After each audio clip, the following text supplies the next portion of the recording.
As extreme heat waves become hotter and more frequent, some places are starting to feel nearly uninhabitable.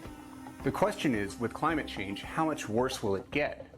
Scientists say it depends on what we do to cut our greenhouse gas emissions. I don't think that it's fair to say that those regions are in the near term going to become too hot to live. There may be a point in time, decades in the future, maybe a century in the future, where there will be regions that will really be difficult to live. When scientists think about what makes a place too hot to live in, it's not just the heat, it's also the humidity. We know a hot day feels worse when it's humid. There's good reason for that. Our bodies cool off by sweating, but that cooling system doesn't work as well when it's humid. I'll show you why. It's about 22 degrees here in the kitchen.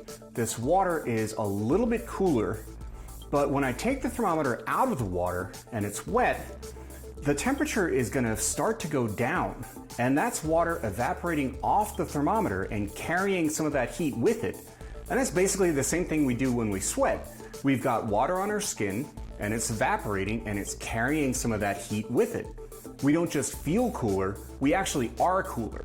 It's about 53% humidity here in the kitchen. Now we're going to do the same thing right after a rainstorm. The humidity is up around 80%. When I take the thermometer out of the water, the temperature is going to go down, but it's not going to go down as much because the water evaporating off the thermometer doesn't have any place to go. When it was 54% humidity, there was plenty of space for that water to evaporate and carry off that heat. But now that it's up around 80%, that water is really going to struggle to get off that thermometer and carry away that heat. And that's why a hot, humid day feels so much worse than a hot, dry day. Researchers measure the combination of heat and humidity with what they call the wet bulb temperature. Using words like wet bulb temperature, it makes it sound very complicated, but it's just really simple. If the air is so hot and wet that you can't cool yourself, you overheat and you die. Researchers use 6 hours at a wet bulb temperature of 35 degrees Celsius as the theoretical limit of what humans can survive, though the real limit may be lower. Some places in South Asia and the Persian Gulf have already hit 35 degrees in recent years, though only briefly. If it's hot now, it's going to get hotter in the future. That's where potentially you may start hitting these limits. The shores of the Persian Gulf are primed to hit that limit. The deserts around it are already scorching in the summer, and the Persian Gulf itself is shallow, so as it heats up, it soaks the air with humidity.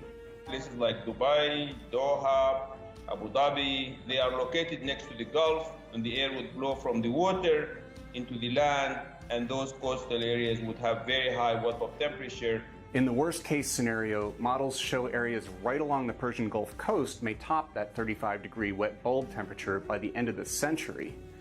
If the world limits its greenhouse gas emissions, the unlivable zones shrink to just a few spots. Some of the Persian Gulf countries might be able to adapt to these conditions better than most. They've got the money. Dubai already does massive climate engineering. They built an indoor ski slope in the desert.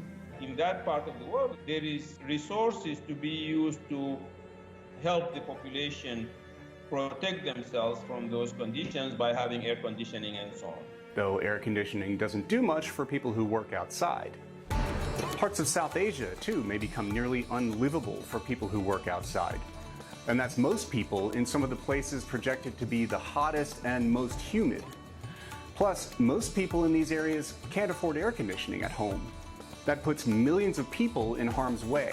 The combination of the hazard and the vulnerability of that population and the size of the population makes the region of South Asia maybe one of the highest risks for heat waves from climate change. The highest risk comes just before the monsoon. Temperatures rise through the first months of the year, but it's the humidity that arrives just before the rains that makes the heat especially dangerous. In the worst case scenario, models show a few spots in northeast India and Bangladesh getting too hot to live in by the end of the century. Those spots go away if the world cuts emissions, but big swaths of South Asia would still be left with wet bulb temperatures topping 31 degrees, which is extremely dangerous. You don't have to make a region uninhabitable to hurt a whole bunch of people and make everyone's life worse. And on its current path, the world is on track to get a lot worse. Many parts of the world are going to be in the situation where summer is going to be as hot and wet as the hottest heat wave that people will have experienced in their entire life today. And those include places where a lot of people live. That includes South Asia, that includes Indonesia, that includes parts of Central and South America. Today, those heat waves kill. They strain power grids, they damage crops. Cutting emissions will lower the damage, but it won't eliminate it. Even places that don't get too hot to live in are going to have to adapt to living on a hotter planet.